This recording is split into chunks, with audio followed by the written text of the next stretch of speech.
On va parler de l'accord historique entre l'Allemagne et la Syrie, puisque ça y est, comme on l'a vu la dernière fois dans une précédente vidéo, l'Europe a la volonté de durcir un peu les politiques migratoires, notamment à la frontière de l'Union Européenne, avec des fameux hubs de retour, pour enclencher plus tard ce qu'on pourrait appeler la remigration.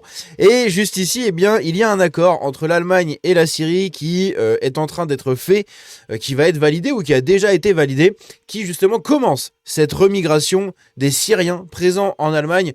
Après, il va falloir s'attaquer un peu aux Afghans aussi, parce que l'Allemagne, au secours avec les Afghans.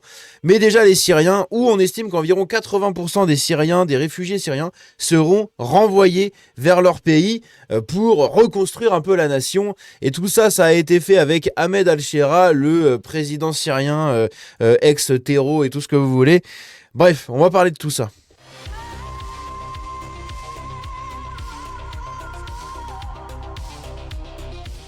Donc comme je l'ai dit, ça fait suite à un accord qui a été conclu entre Berlin et Damas, donc Damas la capitale de la Syrie, qui justement porte sur ce thème des réfugiés syriens qui sont présents depuis la crise migratoire de 2015 en Allemagne. Berlin travaille avec Damas au rapatriement en 3 ans de 80% des Syriens réfugiés en Allemagne, a déclaré lundi le chancelier Merz au cours de la visite du président Ahmed al-Shara. Donc Ahmed al-Shara, celui de gauche, c'était l'ancien terreau qui découpait des têtes il y a encore 10 ans, mais qui maintenant est un président invité partout, même à l'ONU. Magnifique. Et donc, qu'est-ce qui se passe en fait en Allemagne pour en arriver là? C'est tout simplement qu'il y a la montée de l'AfD, d'accord? L'AfD, il y a eu dernièrement quelques élections dans plusieurs provinces en Allemagne, et l'AfD et le parti de Merz, qui est le parti extrême centriste, on va dire, un peu plus, c'est plus les républicains, mais c'est un peu compliqué quoi. C'est les républicains centristes, mais assez durs sur 2-3 bricoles. Bref, c'est un peu, c'est les copains de Macron, Merz. Mais voilà, le parti de Merz et le parti de l'AfD ont explosé absolument tous leurs scores dans les élections qui se sont déroulées il y a quelques semaines, là, justement, en Allemagne. Suite à ça, il y a beaucoup de pression aussi des habitants en Allemagne qui n'en peuvent plus de l'immigration, littéralement. Les gamines se font les gens se font agresser, tu te prends des coups de couteau. Il y a des villes qui sont quasi créolisées à 100%. C'est un enfer monumental. L'Europe de l'Ouest, France, Allemagne, Angleterre, Espagne, c'est un enfer, mais vraiment un enfer. L'Italie ont commencé à durcir vraiment leur truc et à réexpulser pas mal de gens, donc ça va, et à refuser l'entrée aussi de gens. Mais voilà, l'Allemagne, entre les Syriens et les Afghans, c'est un carnage. Nous, on a beaucoup d'immigration maghrébine et de l'Afrique subsaharienne, là où l'Allemagne, par exemple, a beaucoup d'immigration du Moyen-Orient, donc de la Syrie, du Liban, de l'Iran, de l'Afghanistan, de l'Irak, de tous ces gens-là, des Turcs et tout. Et l'Angleterre, eux, c'est plus du coup l'Inde, le Pakistan en général, avec beaucoup aussi d'Afghans et compagnie. Bref. Donc il y a une pression qui est faite au niveau du peuple, on va dire, de l'Allemagne et des politiciens allemands qui n'en peuvent plus de cette immigration qui fout le bordel. Et Merz, du coup, est bien obligé d'agir à ce niveau-là. L'avenir de la diaspora syrienne en Allemagne, qui compte environ 1 million de personnes, notamment arrivées pendant la crise migratoire de 2015, est au cœur de ce premier voyage officiel à Berlin du dirigeant syrien. En plein durcissement de la politique migratoire allemande dans un contexte d'essor de l'extrême droite, évidemment, on est sur TV5 Monde, calmez-vous, ça va pas aller. L'AfD, c'est trop violent pour eux. Le chancelier conservateur a dit en conférence de presse vouloir cibler en priorité un petit groupe qui nous pose des problèmes, à savoir des Syriens ayant commis des infractions. Donc ils vont prioriser la remigration des Syriens qui ont fait de la merde, des délinquants, des sans-papiers et compagnie, puis ça ira jusqu'à 80%, 80-90% des réfugiés syriens. Il n'y en a qu'une toute petite partie qui va rester, les plus intégrés en fait et les plus productifs, ceux qui apportent le plus de valeur ajoutée à leur présence dans le pays, eux vont rester en Allemagne, le reste, ciao, retour au pays. Mais dans la perspective plus longue des 3 prochaines années, ce virage migratoire doit concerner 80% des Syriens qui séjournent dans la première économie européenne, blablabla. Et donc, quel est l'intérêt de ce monsieur-là ? Son intérêt, c'est de regagner de la population pour pouvoir reconstruire un peu son pays. Eh oui, parce que tout le monde a fui, tout le monde s'est barré, il ne reste plus que les cassos et ceux qui ne font rien. Donc il faut faire revenir des gens qui maintenant ont fait quelques études, ont travaillé un peu en Europe et tout, se sont formés dans divers métiers ou peu importe. Il faut faire revenir tous ces gens-là pour reconstruire la Syrie. Donc là-dessus, moi je peux l'entendre. C'est comme ça que j'aimerais voir la remigration en France. C'est-à-dire que tous les migrants qui viennent en France, qui profitent des aides sociales, qui arrivent à avoir une situation et à avoir de l'argent, eh bien à un moment, tu dégages, tu retournes dans ton pays, tu vas développer ton pays, tu fais des trucs, voilà. Mais t'arrêtes d'être ici pour nous piquer notre pognon, littéralement, tout simplement avec toutes les aides et tout le bordel qu'on leur donne, les associations qu'il faut financer et tout, enfin c'est un enfer.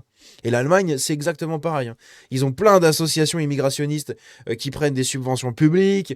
Il y a plein d'aides aussi pour les immigrés. Il y a plein de distributions d'équipements, hein, que ce soit des téléphones, des fringues, de la bouffe, des hôtels, le transport, absolument tout est donné à ces gens-là. Et les gens n'en peuvent plus. Voilà. Selon le président syrien, qui n'a pour sa part pas donné de chiffres, Berlin et Damas souhaitaient établir un modèle circulaire de migration qui permettra aux Syriens de contribuer à la reconstruction de leur patrie sans avoir à abandonner la stabilité des vies qu'ils ont bâties ici pour ceux qui veulent rester.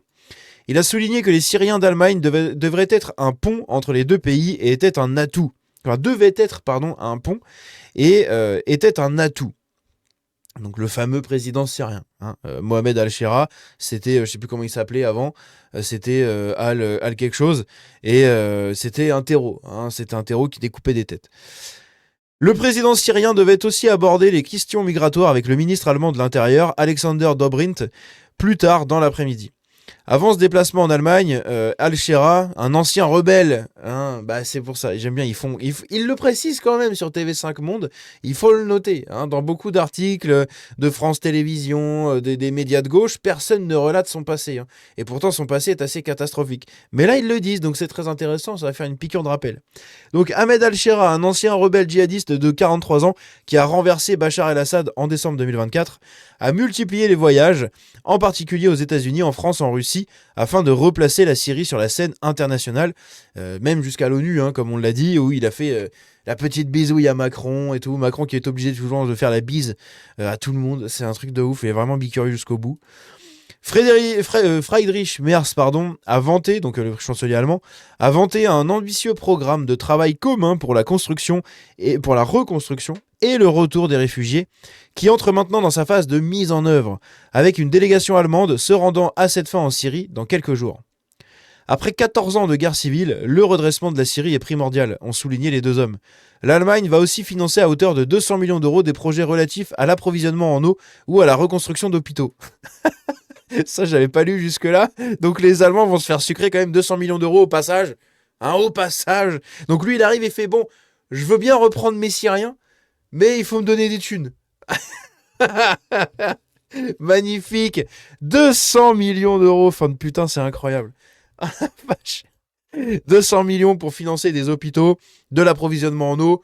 Mais sur 200 millions, il y aura peut-être 50 millions qui vont servir à ça. Le reste, les 150 millions, ça financera des groupes terreaux et ça achètera des armes à Al-Qaïda, tout va bien. Oh la vache, incroyable.